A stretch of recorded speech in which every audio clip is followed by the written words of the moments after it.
Picture this, a wee lad from Corsica, barely topping 5'6", strutting around with his hand tucked in his jacket.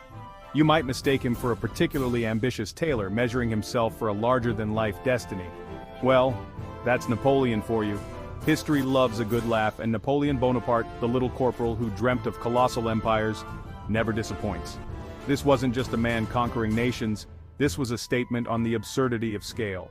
Who needs height when you've got ambition that wouldn't fit in the Louvre? Napoleon's journey is a testament to the fact that dynamite comes in small packages, literally. This wasn't just about military genius.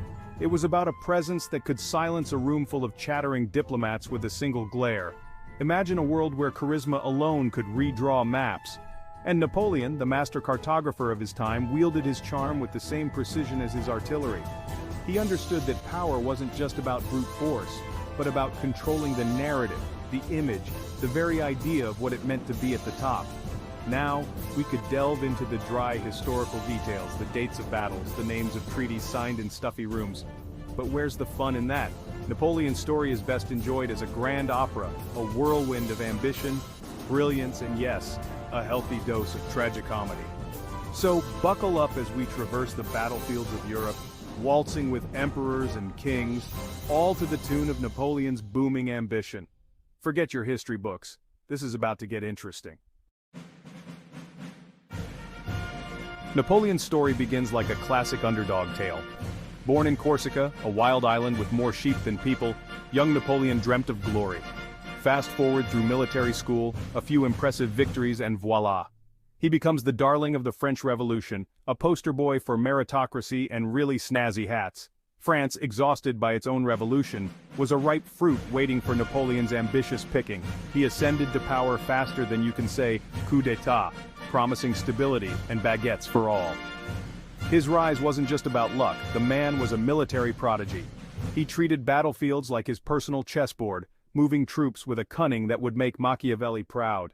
Take the Italian campaign for example. Napoleon, barely old enough to grow a proper mustache, outmaneuvered seasoned Austrian generals, turning the Alps into his own personal playground. And he did it all while looking incredibly stylish, which, let's be honest, counts for something. But Napoleon's genius went beyond the battlefield. He understood that true power lay in reshaping society itself. He introduced groundbreaking reforms, codified laws, and even standardized weights and measures.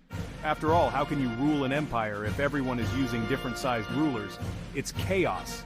And Napoleon, a man who clearly appreciated a good uniform, was all about order.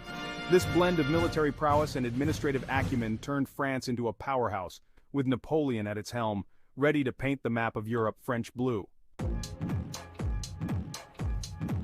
Now let's talk strategy, because Napoleon wasn't just winning battles, he was rewriting the art of war. Forget slow, cumbersome armies. Napoleon's forces moved with the speed and agility of a caffeine-fueled squirrel. He mastered the art of the surprise attack, the flanking maneuver, the perfectly timed, "oh, you thought I was over there?" Imagine a game of chess played at lightning speed, with cannons and cavalry instead of pawns. That was a Napoleonic battlefield. He understood the importance of morale, keeping his troops motivated with rousing speeches and the promise of, well, more fighting. But hey, victory has its perks. His soldiers adored him, calling him Le Petit Caporal, a term of endearment that probably made him roll his eyes considering his well-documented height complex. But who could blame them? The man was a winner, a military rock star who turned warfare into a spectacle. Napoleon's strategic genius wasn't just about brute force, it was about outsmarting, outmaneuvering, and sometimes just plain out-talking his opponents. He could charm diplomats with his wit one minute and then crush their armies the next, proving that a sharp mind was just as deadly as a sharpened saber. With each victory, Napoleon's legend grew, striking fear into the hearts of monarchs and inspiring a generation of military strategists. Little did they know, they were just playing his game, on a board of his design.